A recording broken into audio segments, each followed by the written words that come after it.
What up, everybody? Monday morning, November 9th. We are that much closer to the holidays, everyone.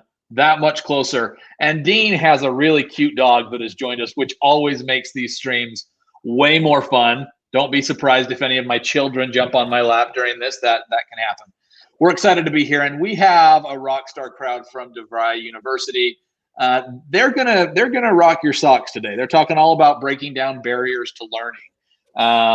They're kind of the experts all around the world about what to do to really rock blended learning. So with that, we got a doctor in the house as well.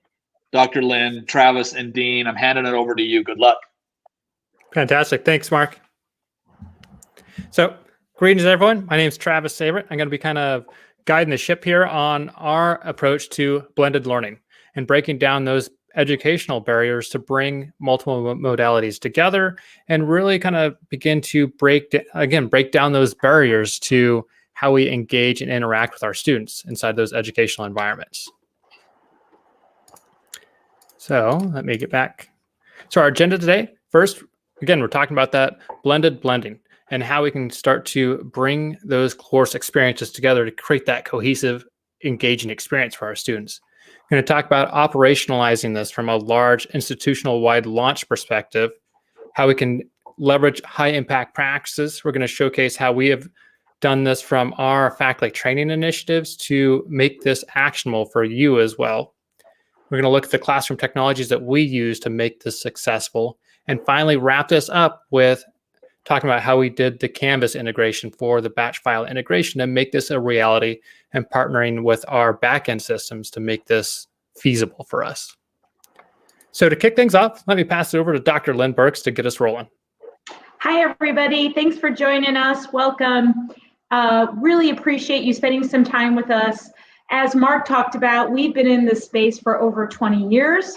And so when we've been thinking about breaking down those barriers to learning for a very, very long time. And so as we enter this new decade, we know that we need to create more access for our students. We also know that learners will demand personal and engaging experiences. So we started this journey in 2018, where we started thinking about what if we could take the blended learning, and I know there's all sorts of terms out there, blended, hyperflex, hybrid, multi-mixed modality, whatever you call it, but what if you really could move toward a modality neutral learning environment? And what would that look like? So next slide, Travis. So then we started talking about blending blended, breaking down those barriers. And then operationally, what would that look like? How would you plan for that institutional wide? And when you talk about institutional wide at DeVry, we're talking about probably over 500 classes that are offered in this modality. How do you get faculty to master? How do you get them to apply their new learnings? And most importantly, how do you ensure that they can do their best work, and that is teach students? And Lynn, I think the other kind of piece to this too is to really think about, we really thought about where the students were wanting to come from, how the students want to experience the educational space, because we traditionally kind of had this online piece over here and you had this on-site piece over here, and man, they shall not come together ever. And so our whole approach was how can we start to mesh those two together to create this seamless experience that can offer benefits for both of those constituents. And Travis too, and we were planning this pre-COVID, excuse me, but we've always had academic continuity issues. There's always weather issues. There's all sorts of things. Why not think about learning from a standpoint where just because you can't come to class, you can't have access to those interactions that are happening in class? And to your point, Travis, what an amazing thing to be able to bring both worlds together, online and on site, for this dynamic, engaging experience. Yeah, because it gives those students, those online students, they get that whole group of that. They get to see their faculty live. They get to see all those on-site students as well. It's kind of expanding their peer network. And same thing for those on-site students. We have a whole bunch of institutions across the country, right? Some of those locations, they don't have a ton of students on site. And so this gave us an opportunity to say, hey, we have a low enrollment course. Let's kind of partner that with a higher online enrollment course so they can broaden out their peer network as well. So it's kind of really a best of both worlds for both of those student groups. More interactions, bigger peer networks, more engagement with their faculty as well. And so it's just kind of been a win-win for us. And Travis, one more thing I want to add. Online students really do crave interaction and community. And so what we found out through our journey is how isolated our online students really felt.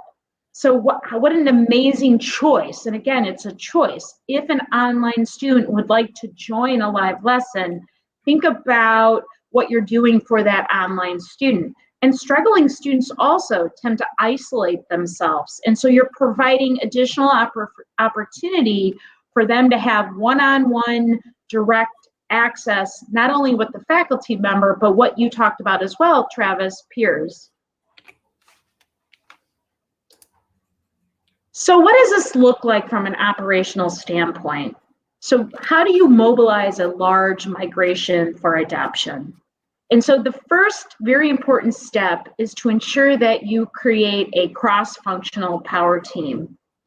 And that included IT partners, so Dean and many of the solution managers on the IT side.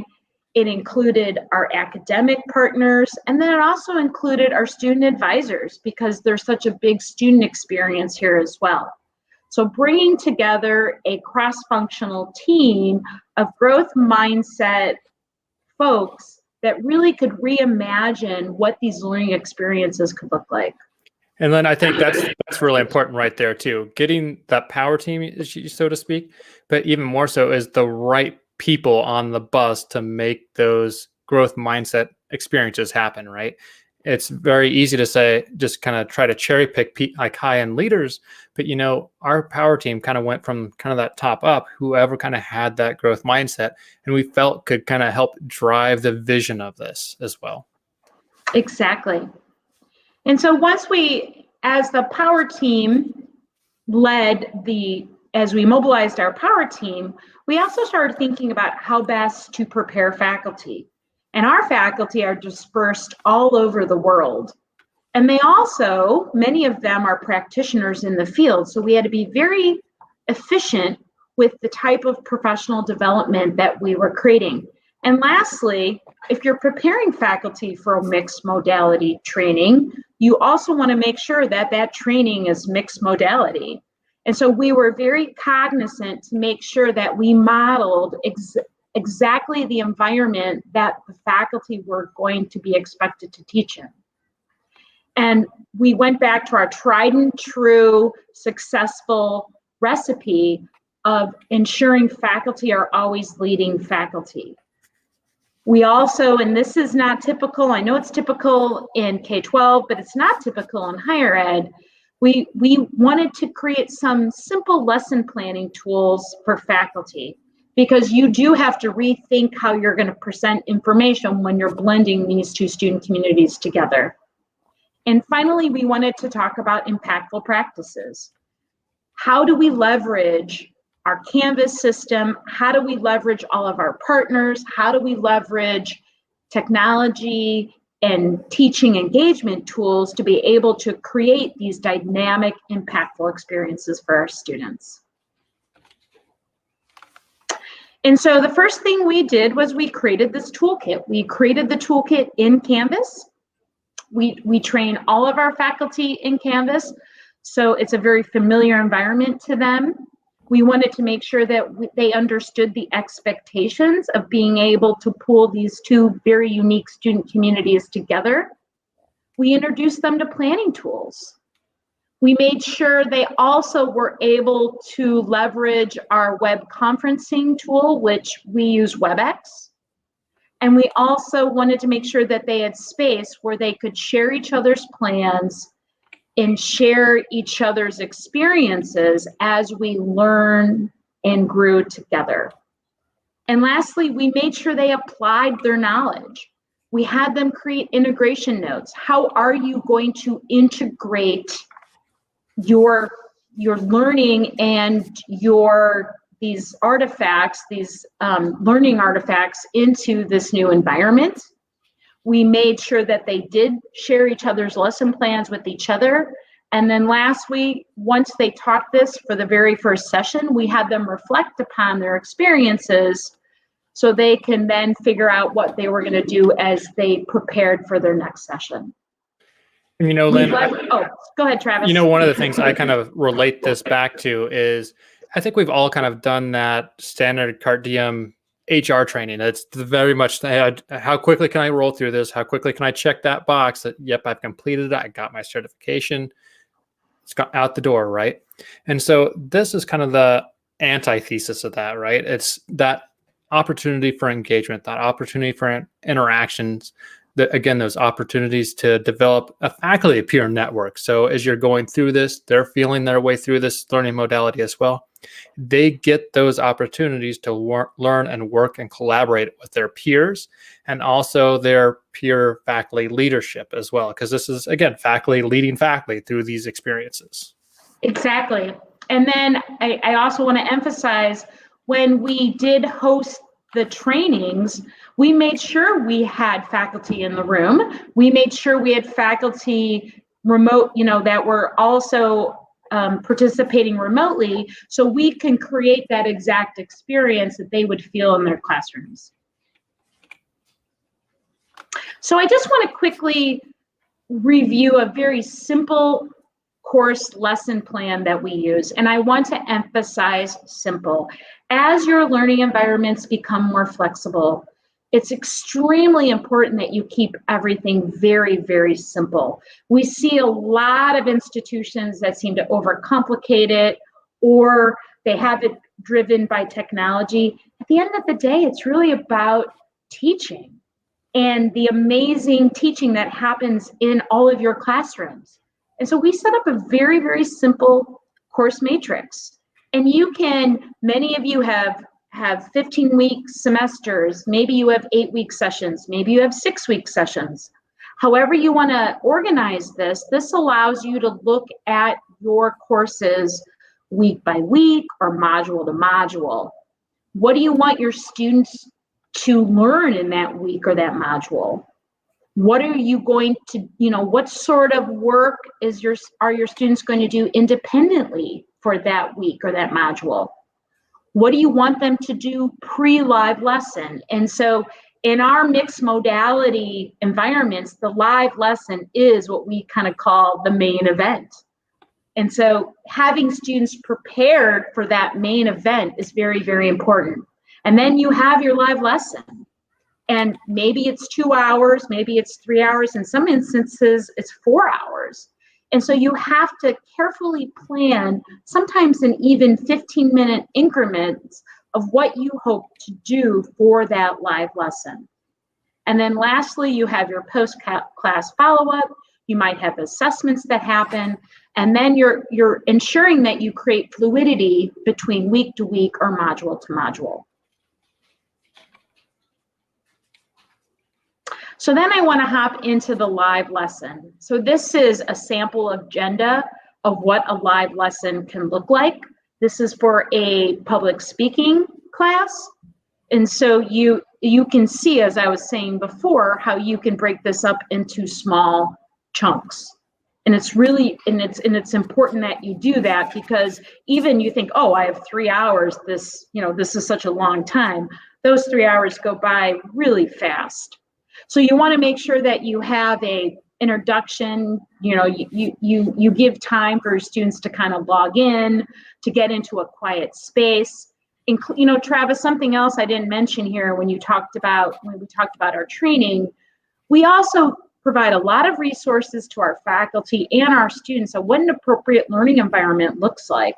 Making sure you have the right technology, making sure you have this quiet space so that you can engage in learning appropriately.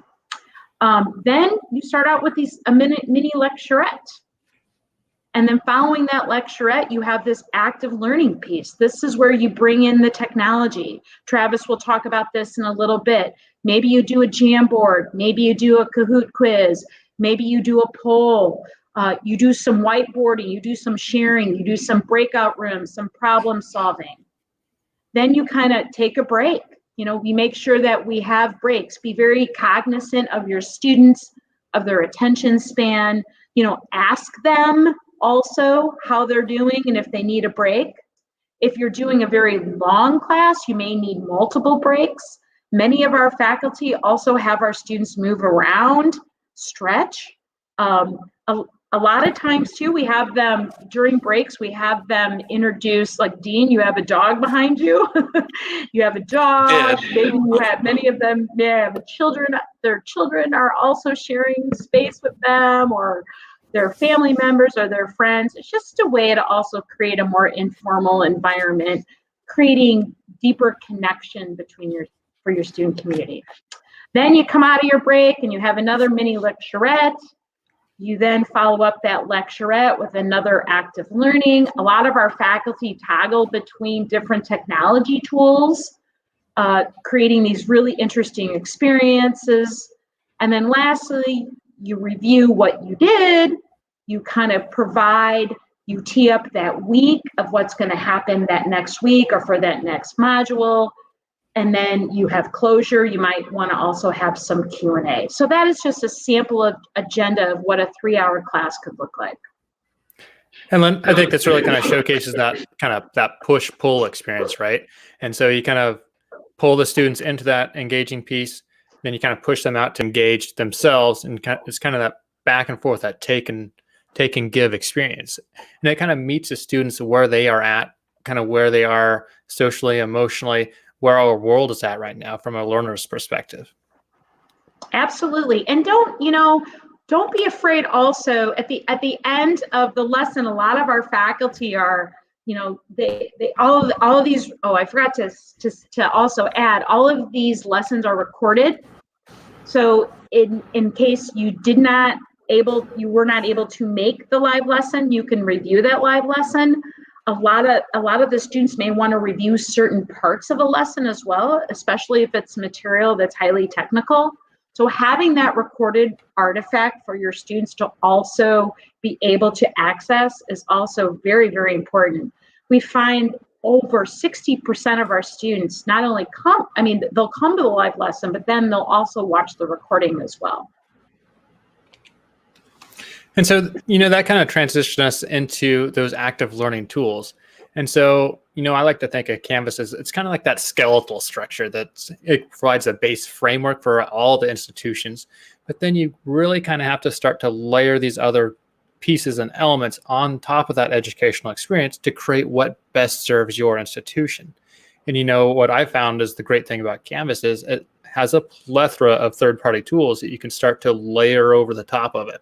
And even many of the feature enhancements that Instructure has started to integrate into Canvas as well has started to kind of bridge some of those gaps for our institution in particular. And so, as Lynn was talking about, many of those active learning, those engagement activities that are taking place, whether it's the students collaborating in Office 365 or Google Suite, or it is using engagement assignment activities, using the whiteboards, those live demo experiences, the web conferencing solutions that we're kind of all leveraging, what we're in right now, right? Leveraging those breakout rooms to create those active learning experiences. But then so that's all that live component piece of it. But as Lynn kind of talked about in that course matrix, learning is continuous. It's throughout that entire week for both the on-site and that online student now. And so you got to come up with these different opportunities to engage them outside of that course experience, whether you're using Kaltura, that's our video hosting platform, and layering play, pause it, interactive videos and quizzes on top of those videos, or using Yellow Dig to create that next level of discussions inside of the course experience. I think there's lots of opportunities and ways to continue that educational space set them up before you come into the course so they can come in and start engaging, actively participating in that learning experience as well. Travis and Lynn, I want to jump in just for a minute. Absolutely. Because we had a great comment here from Sharon that I think goes right in hand with what you're sharing right now.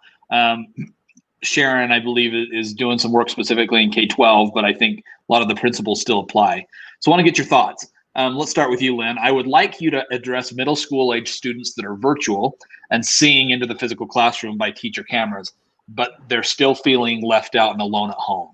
What would some of your recommendations be for helping them feel like they're a part of something, even though they're not there in person? Oh, I love this question. I think it's you can use the engagement tools to also connect with the students informally. You can use a word cloud and say, hey, how was everybody's weekend? Or what did you do last night? What is everyone watching on Netflix? I think you have,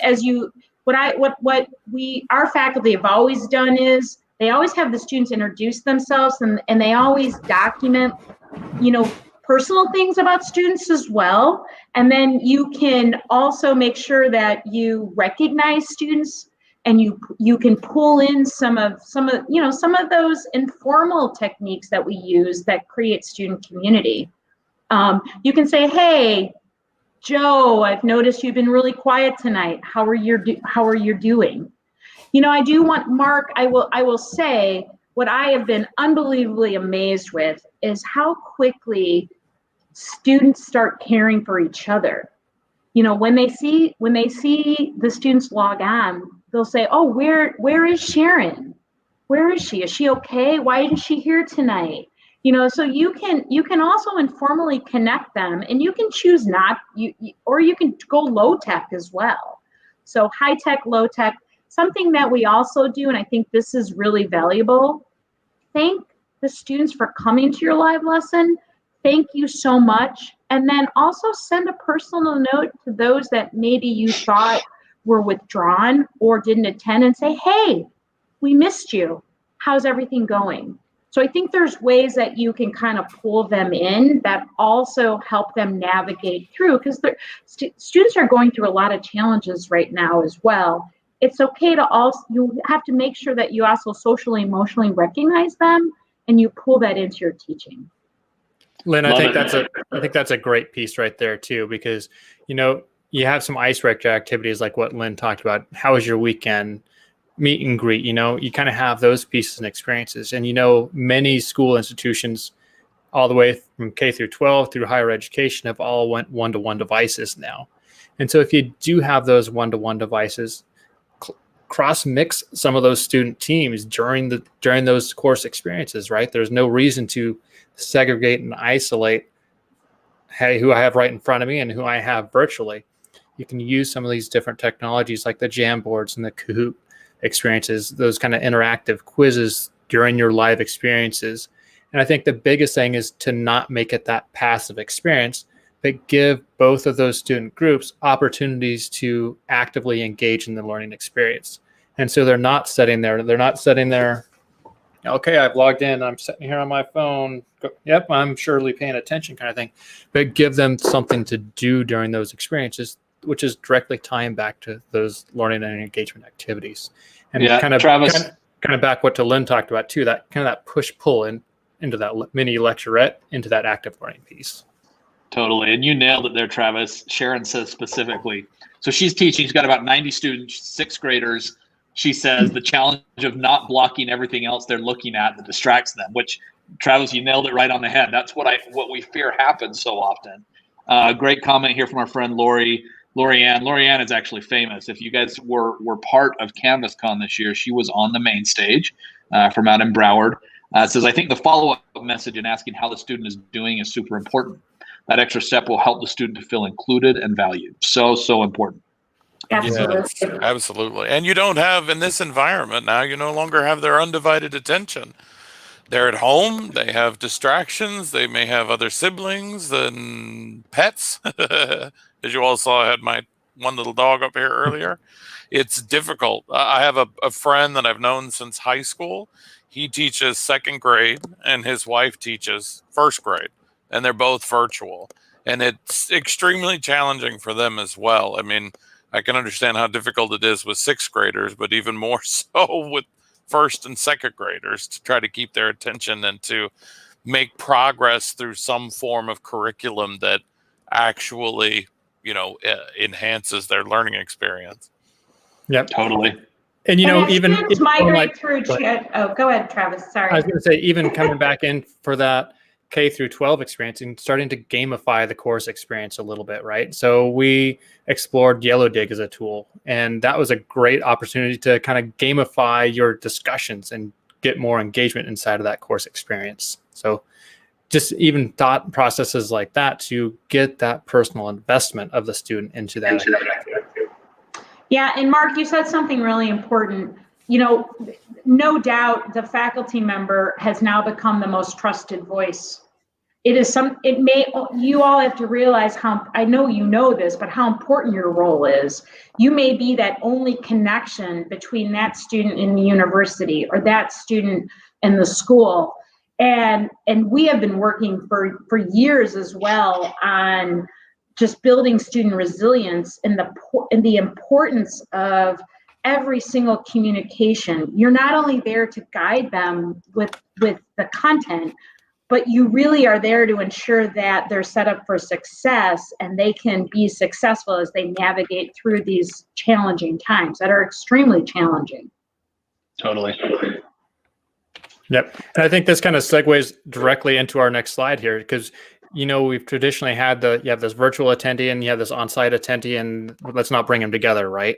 And so what the modality now is this seamless connection between those two that then kind of segues into this asynchronous piece of the puzzle as well. And so you're engaging that on-site, you're engaging that virtual attendee, you're cross-mixing those two, doing breakout rooms with those two groups to continue to build that peer network. So when the students do eventually come back together, then the world will change some, but I think we'll always be adapted to this new learning modality and methodology as well. And Travis, if I could add, shout out, we had don't forget to shout out to the students, say, for those of you watching the recording, pay special attention to this, so you do have to make sure that you have students in front of you, students are coming in remotely, and that you also have to shout out to those that may be watching the recording. And lastly, what's the best way to kind of navigate this? Have students be part of this. Have your students monitor the chat, or assign team leads to the breakout rooms and then have them report back. It doesn't have to be on your shoulders.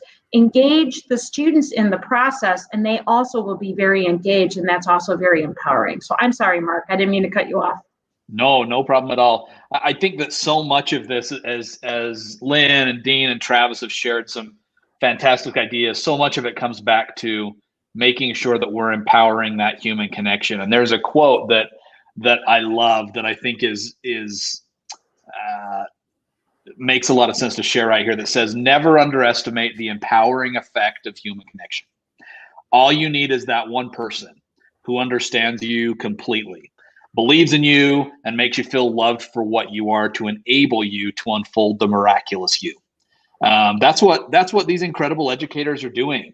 The Sharons, the Loriannes, the Lynns, the Travises, the Deans, these people who are doing such a great job at somehow pulling from not only in their classroom now, but sometimes in the classroom, sometimes virtually. That's your job, and that's not an easy one. Enable these students to be able to unfold the miraculous you that is them.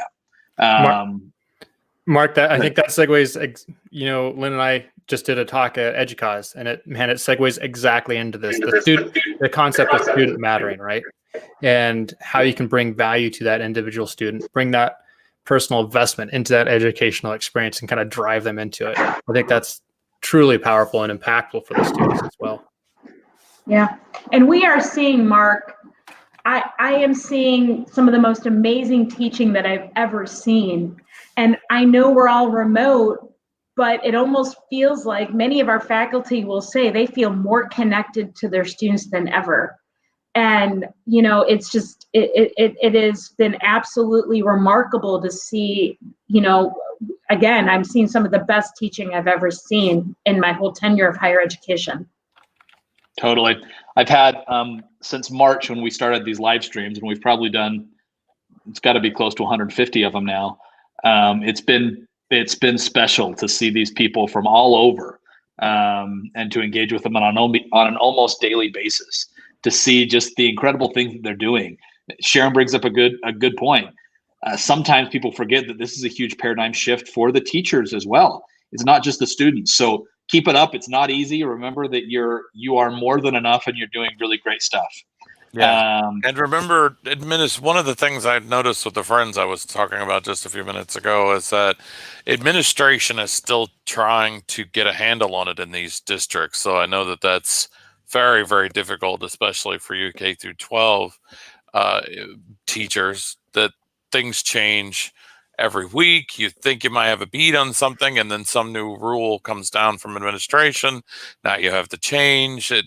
Trust me, I hear it a lot from him, and it just seems like they haven't quite found their secret sauce yet of the best way to do this remote instruction. So hopefully soon we'll have a awesome way to do it, or a really good vaccine that just gets everybody back into the classrooms. Dean, I think that segues right into this next piece, because when we started this a year and a half ago, we started out simple, right? Because we had Cisco connected classrooms that we connected the on-site and on-site classrooms together. But this was a whole different approach for us to connect on-site and online courses and try to make that synchronous experience. And we start off very low stakes. I think as someone in the chat outlined, I have this webcam in the classroom. That's what we started off with as well. We had a webcam and a Yeti sitting in the classroom to create a microphone, and we used either the classroom speakers or the laptop speakers or just USB plug-in speakers to kind of get that audio piece into the classroom. And so it was a first attempt to try to see if this was something that the students wanted, something we wanted to invest some more money into as well. But, ultimately it wasn't changing who the educators were as themselves, right? The educators are still there, still interacting, still being a part of that educational experience. The students were as well. But it kind of gave us that low barrier, that low stakes entry point to mixing the modalities and breaking down those learning barriers. I think going back to that idea of personal touch, some of you may know the infamous Megan Toland, who's out at DeVry University, has spent some time in K-12 as well as higher ed, and she spoke at CanvasCon recently. And I think this idea of needing to be seen, Sharon brings up, if the cameras are on, it's so much easier. You're so right. And Megan said, and I'll probably massacre it, so Megan, if you're listening, I apologize, don't hate me. If you are a teacher or someone who doesn't like to have your camera on, unfortunately, it's probably time to get over that, because that's what those students need. They need that personal connection. And these incredible educators like all of you have done such a great job at helping them feel connected, even in a virtual environment. Well, Mark, I kind of want to piggyback on that, because Travis is going to talk about some really simple tools that allows connection. This isn't a lift and a shift. You can't take your face-to-face and whatever you're going to do face-to-face and then just shift it in this mixed modality as well. You really do have to reimagine how you're going to connect with your students. And it's just, that's also very uncomfortable for higher ed. You cannot just talk to a camera for 3 hours either. And so, going back to that live lesson and thinking about thinking about your lessons in modules and think about ways you can engage your students. And Travis will kind of introduce to you some very, very simple tools that you can have in your classroom, but this will allow all the students to interact with each other. So Travis, let's take one more of me interrupting, and then I will stop for at least 2 minutes. The infamous Lorianne again. Welcome, my friend. Thanks for all you do. Great idea. She says, I saw that an elementary teacher posted that she rewards her students by allowing them to connect during lunchtime.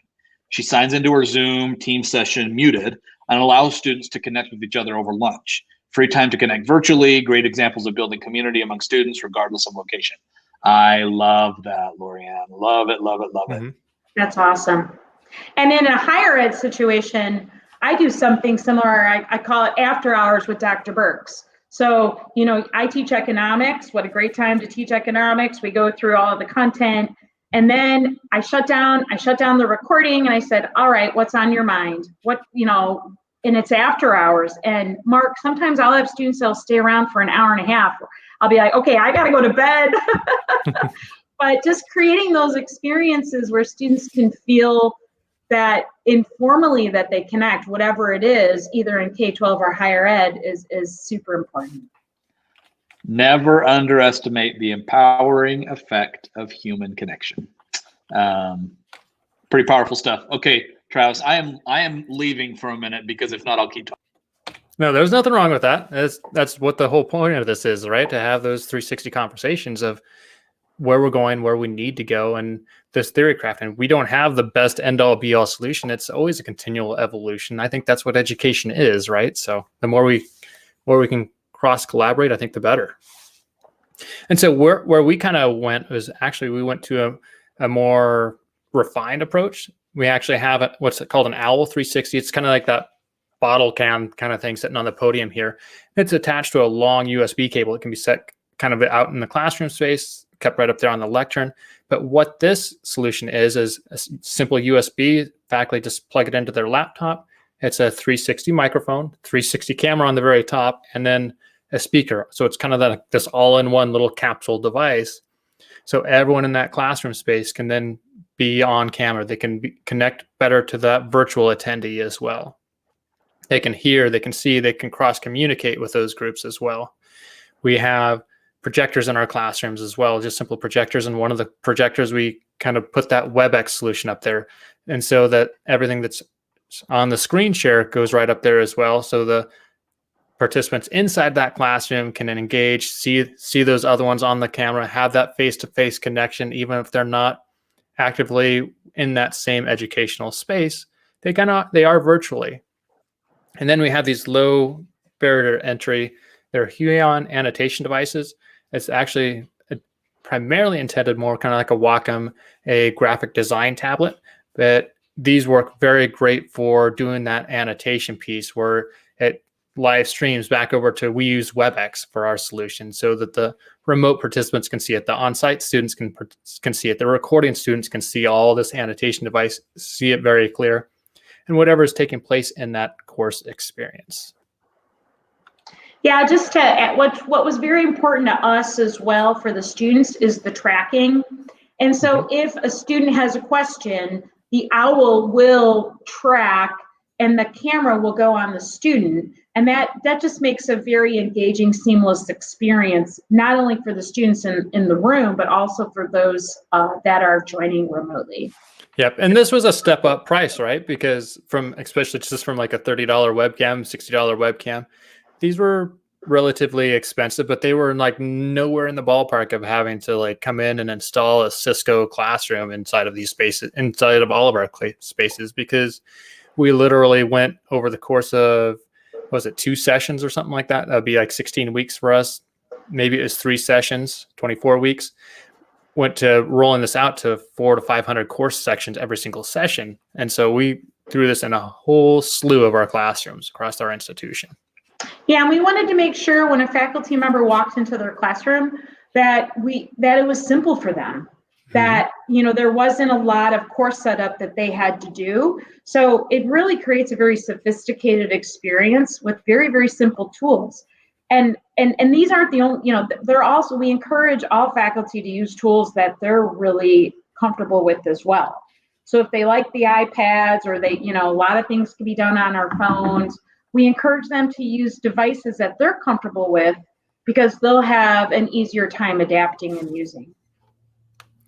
Yep. And so then I think the other kind of piece of the puzzle is keeping it easy for the students on the back end as well.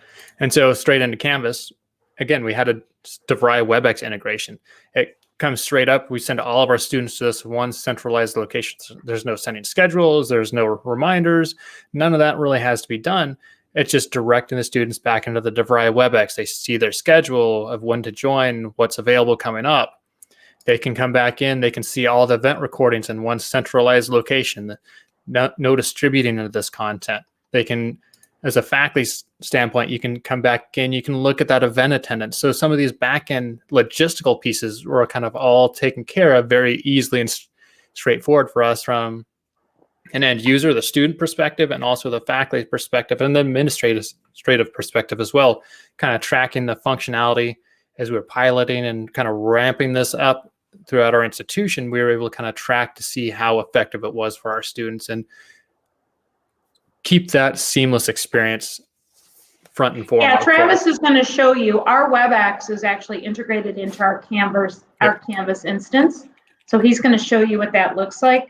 Super easy. You go into your class, I click on I go to my left nav, I click on my WebEx, boom, I go to my live lesson. Yep. So a wonderful way to leverage not only your web conferencing, but also to leverage that integration in the Canvas instance. Yep, and I thought I was already still rolling through the slides, but it wasn't going forward for me. So this is exactly what I was talking about. We have this direct integration with our DeVry WebEx, so it kind of brings everything together, very simple, very straightforward for our students, and they can see what's there, what's coming up. They can look at the event recordings, quickly get into those, pull those out, consume those after the fact, do a review for a final or midterm or a weekly quiz, for example.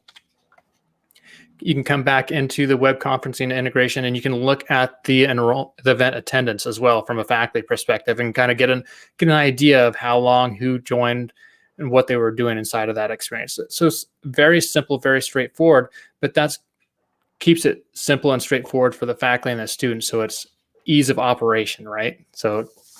Yeah, and for all you faculty out there, the attendant, the integration into Canvas and the attendance, who was there, how long they were there. And so within probably 60 minutes of your session being over, you have all that information at your fingertips. Yep. From an administrator situation, as Travis talked about, because we have this seamless integration, we also have aggregate reports because we're attendance bearing. Some of you also have to report attendance to compliance or to your state agencies. Very wonderful way to be able to know exactly who actually attended and to ensure that those attendance times also meet whatever your rules and your compliance benchmarks are. Yep, exactly. And then, some of the other integration tools I talked about earlier, whether it's Kaltura or PlayPosit, or, you can take a lot of this WebEx content and upload that into the video hosting platform. And so you can layer on additional video quizzes in terms of Kaltura on top of that. Choose your own adventure, the Kaltura pathway videos. You can create a pathway video out of your lectures as well as additional elements for those students that, again, those also tie directly into the gradebook as well. So a lot of opportunities there if you just kind of rethink your approach just that little bit. It's nothing earth-shattering, but just a little shift can make a huge difference. Yeah, and I just want to again reiterate how simple we've made this for faculty. And that's, faculty needs simple tools. Very simple. You can go to the recording. You can share the recording out. Let's say, Mark, you're going to be my guest speaker in my class next week. I can easily take a link, send it to Mark, and Mark can hop into my live lesson. And so as you continue to build these environments for your students and your faculty, please keep this simple as possible. Yep. And Linda, I think that's your example right there is a great use case for breaking down these learning barriers, rethinking how we do this as well, because hey, I can grab a guest lecturer. I could grab a VP from Microsoft and bring them into my K-12 class if I wanted to very easily, or a higher education class.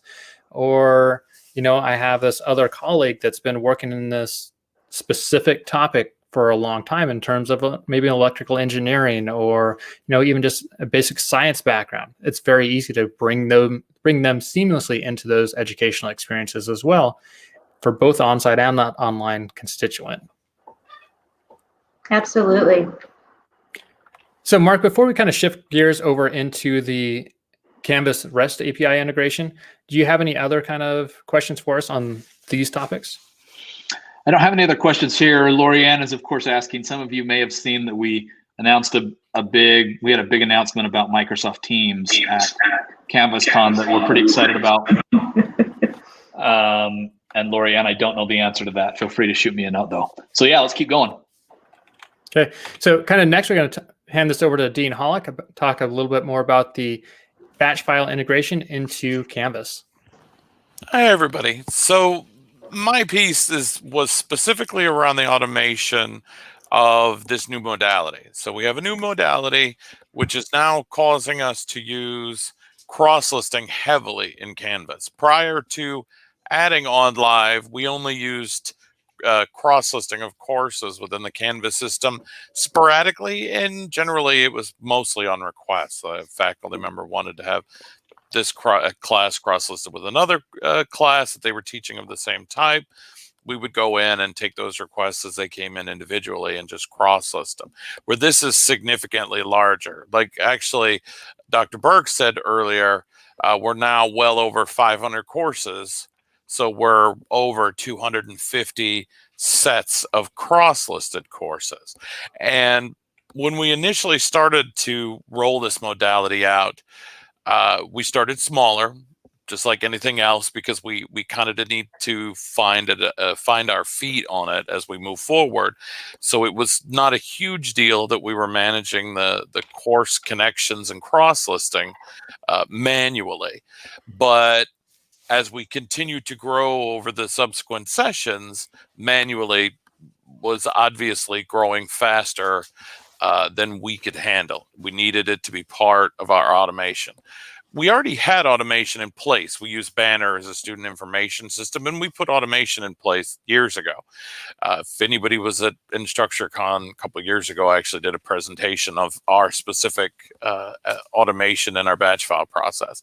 But we needed to enhance it by adding cross-listed to it so that we could take the data, again, that's in Banner for something new and replicate that data within the Canvas system without having to, do any kind of intermediary manual touching of this data. It needed to do it for us automatically. Luckily, since this was a new modality and it wasn't just a couple of courses here and there, something new that we were trying, like I said, it grew pretty fast. Our registrars are also cross-listing those courses in Banner. So the action was already taking place to connect one course with another like course to create on live. We just needed to replicate that in our data stream.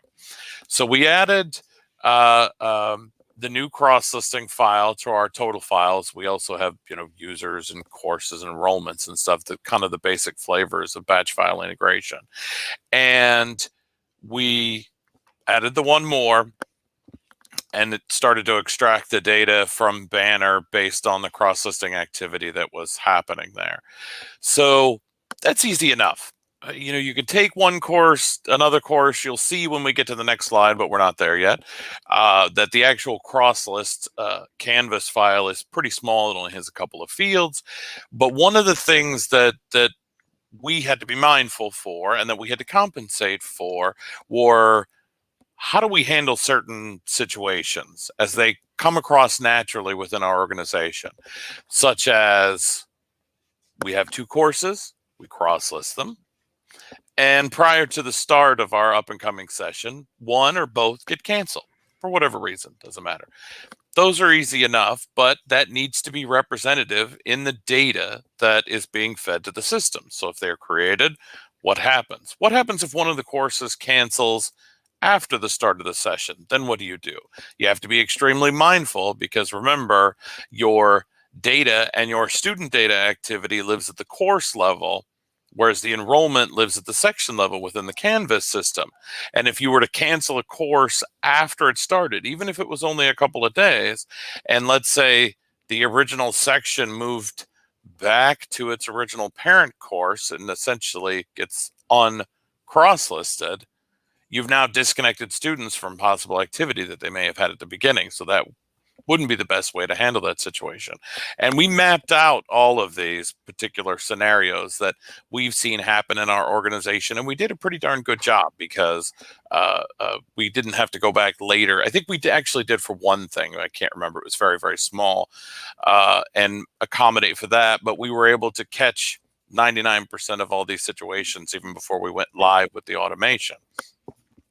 So by automating, one of the things it did do was decrease by 20 to 25 hours every 8 weeks, a person's time, a colleague's time, of just keeping up with that ever-changing data. Because remember, I said at the beginning, we did it manually, and then we automated it after we started to ramp up the number of these online courses that we had.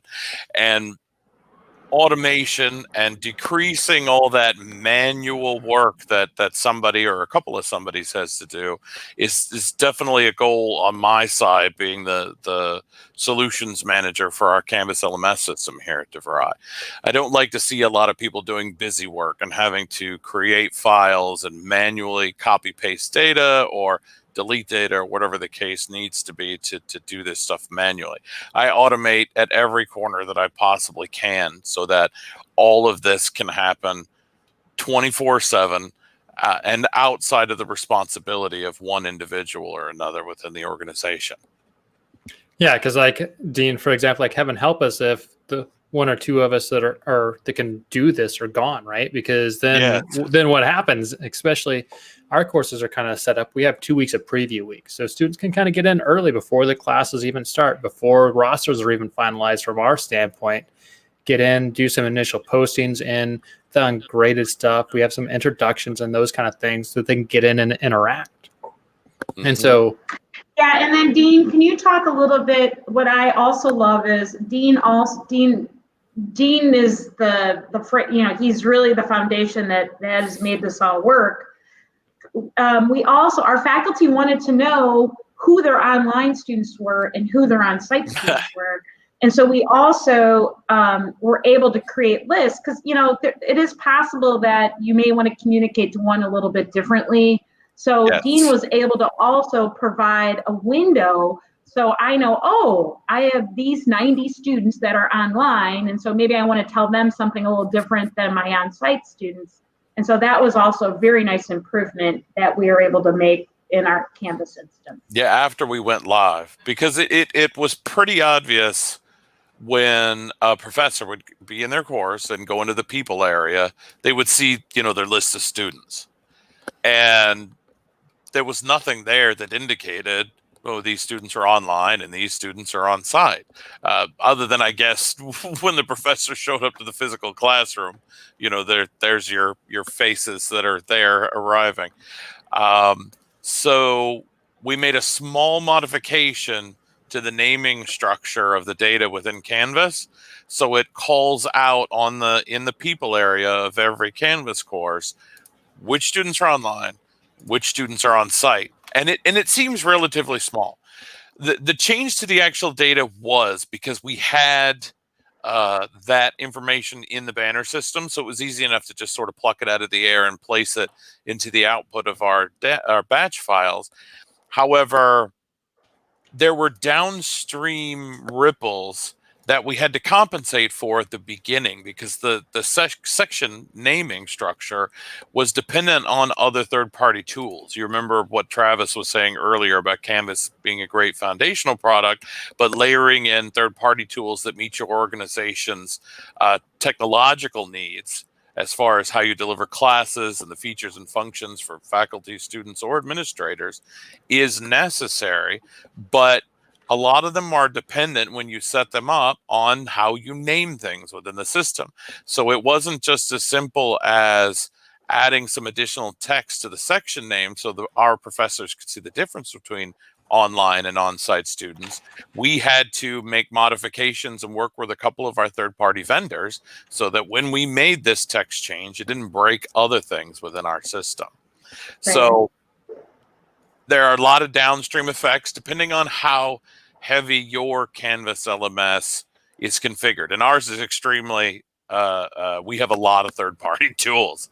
So that offer all the stuff that you've heard us describe today on this presentation, as well as other stuff that we haven't even touched on.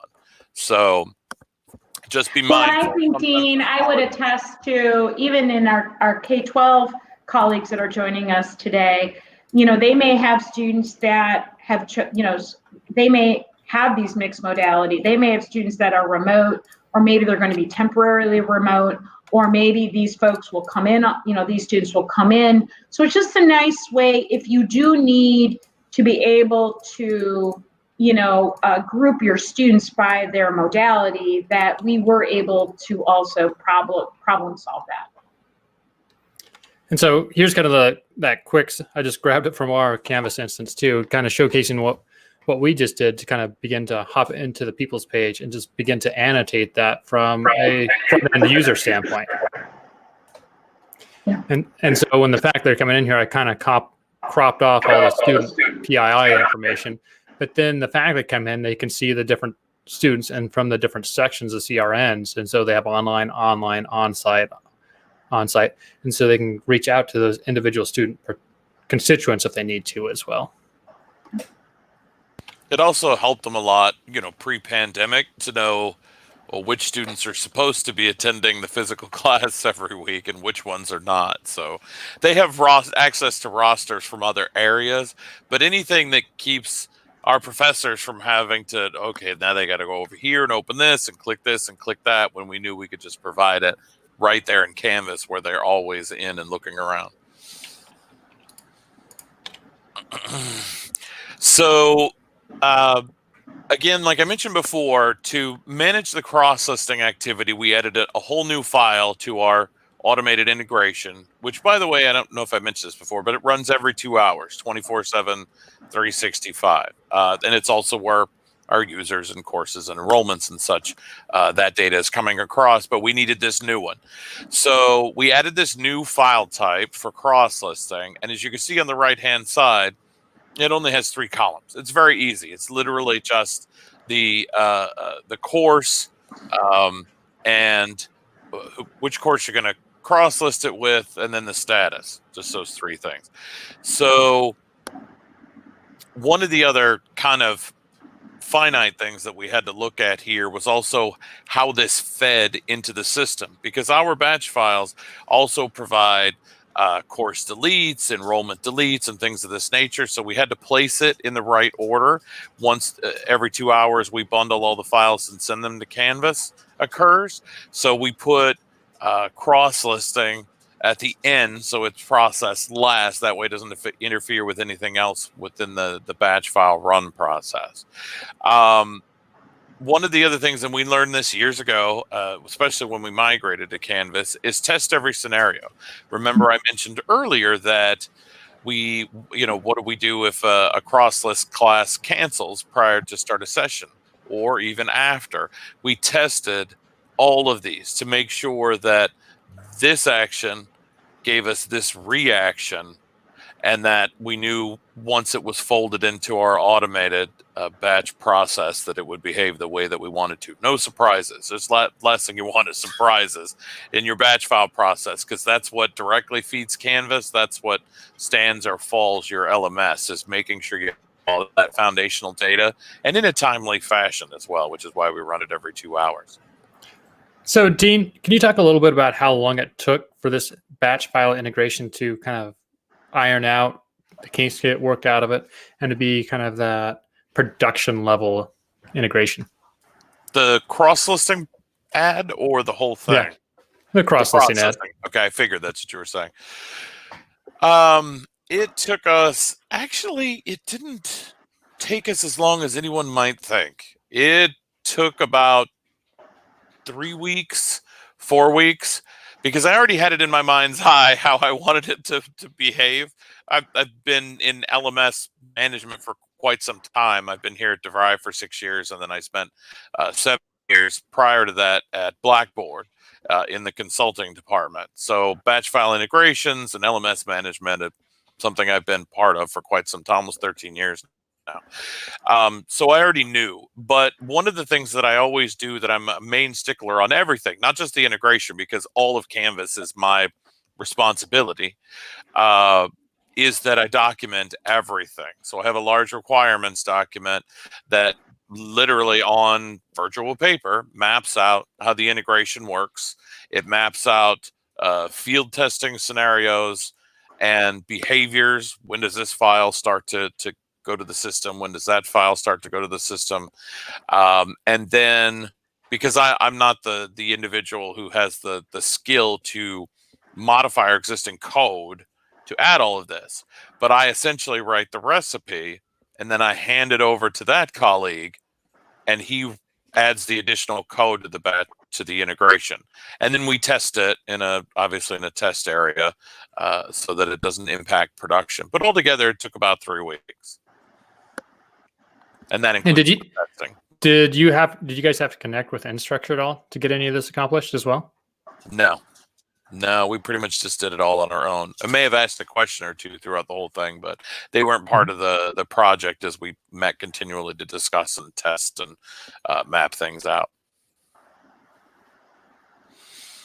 So, Mark, any questions on the batch file integration and kind of that back-end integration into Canvas? I don't think there's any questions that have come up. I think for those who are here, cross-listing is super, super, super powerful. The one thing to think about and know before you go and just do it, make sure you connect with your dean, whoever your dean is at your institution. You can create some massive issue for dean, and whoever that admin is, Dean, you know what I'm talking about. If you decide to just go try and cross-list something yourself, check in with your admin first. You'll do everyone a big favor, and it will be a lot easier process if you do so. Yes, most definitely. And I am always more than open to sharing out my requirements doc of our batch file integration. There's nothing proprietary to it other than it's how our organization has mapped out our data management, which includes cross-listing. So if you're interested, I freely share it with folks. And have the last couple of years. So just reach out to me and let me know. This is fantastic.